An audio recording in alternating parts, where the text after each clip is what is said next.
What is up everyone, welcome back for another review, and here we're gonna take a look at the 1/100 scale Master Grade Freedom Gundam version 2.0. This is a solid Master Grade that comes from a Gundam Seed line and a 2016 remaster, or should I say a remake, of the first released Master Grade Freedom back in 2004. Unfortunately, I don't have the first version for comparison since that kit is pretty hard to come by these days. So on with the review, here we go. First off, we've got the pretty awesome box with the box art. Apologize for the flare from the lights, but man oh man, the box art is good and did not disappoint. On the side, we've got some pictures of the finished model and some info of the kit in Japanese. It also shows the gimmicks of the kit.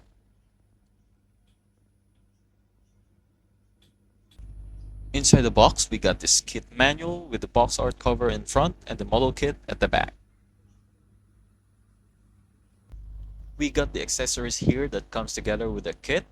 We got the decal stickers, pretty straightforward. We got the dry transfer decals. We got 2 beam sabers, 3 pairs of swappable hands, and a 1/100 scale of our pilot Kira Yamato. The kit also comes with a stand since the Freedom is mostly an airborne unit. The stand is pretty much easy to attach since the attachment point is just putting the backpack on top of the connector, and the grooves of the connector fit smoothly under the kit's backpack. The stand is pretty solid for this kit that is back heavy and doesn't fall too easy, which is pretty good. We got the MAM-20 Lupus Beam Rifle, which has the matching color with the Gundam itself. It is pretty standard, but the front grip does have this little bit of articulation. The beam rifle is easily attached to this gun holding manipulator. You just have to slide the grove of the gun on the attachment point. Next, we got the M01 Lacerta beam sabers, which is attached to the side skirts of the Gundam. The beam sabers are easily attached on a peg like this, and the 2 beam sabers can be combined to create the ambidextrous halberd, which is pretty cool. Attaching the beam sabers and the hands are quite easy. You just need to swap the hands with the ones for holding the sword and attach the hole in the beam saber into the peg on the inside of the hand manipulator like this. Now you can attach the hand and the arms by inserting the ball joint. And that look right there is pretty awesome. Next, we got the laminated anti-beam shield right here, which looks really nice. I just panellined this to make the details more pop up, but there's pretty much not a lot going on here aside from the attachment pegs to the arm. Now let's take a look at the details on the kit right here. I panellined it using the Tamiya black panel liner, and look at how those details pop up more. If I didn't panelline this kit, all the details here will just be consumed in the white background. I also used the sticker decals to bring out the details more of this kit, but most of them are pretty obvious, especially on those dark parts. I haven't used the dry transfer decals yet, since if I mess that one up, it's gonna leave a broken decal on the kit. I also used the foil stickers for the eyes here, which catches the light pretty good and gives it a bit of shiny look. And now moving on with the articulation of this kit, we got the side to side right here. The up and down has a good range, and the 360 degrees rotation. Both pegs on the neck are all ball joints. The shoulder armors can move up like this, and the arms can go up to here. There is a gimmick on the shoulder side of the torso where you just slide the side torso further up front, so the shoulder armor and the arms can have much more articulation. Next, we got a rotation on the upper arm, a double joint elbow bend.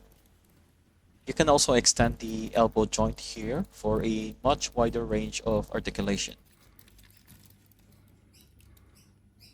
Then we got a double joint on the wrist and lower arm for more flexibility. The hand can also go on 360 degrees rotation since it is on a ball joint.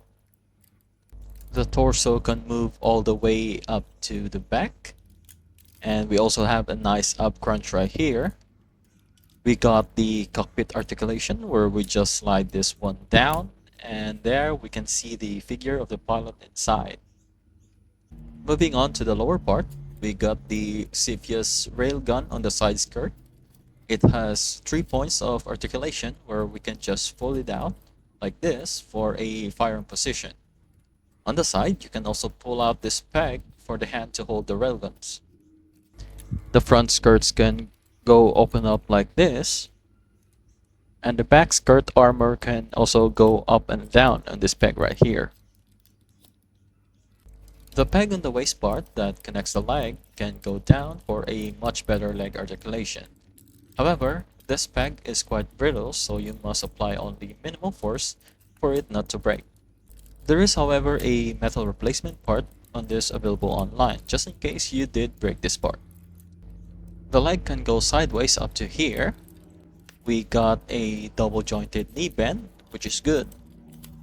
The heels can move up and down like this, which is not much in there. The toe bend, however, has more range on it.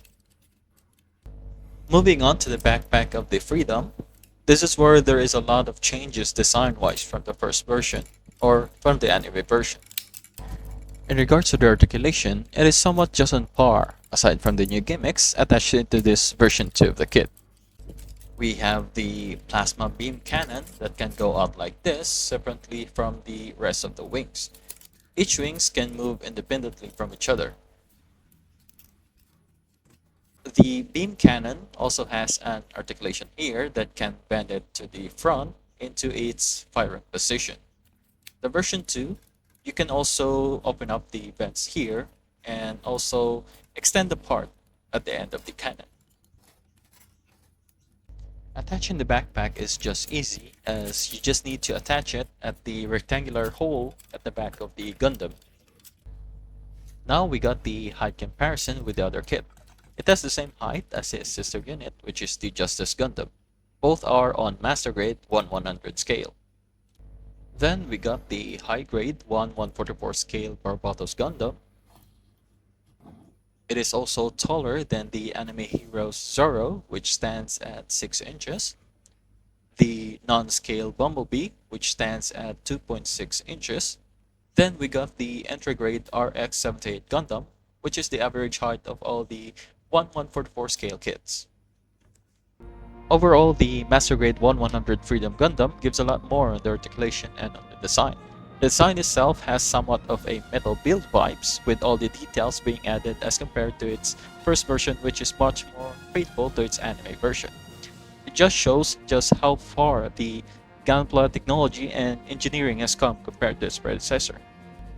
I would definitely recommend this kit, especially if you're collecting the Gundam Seed line.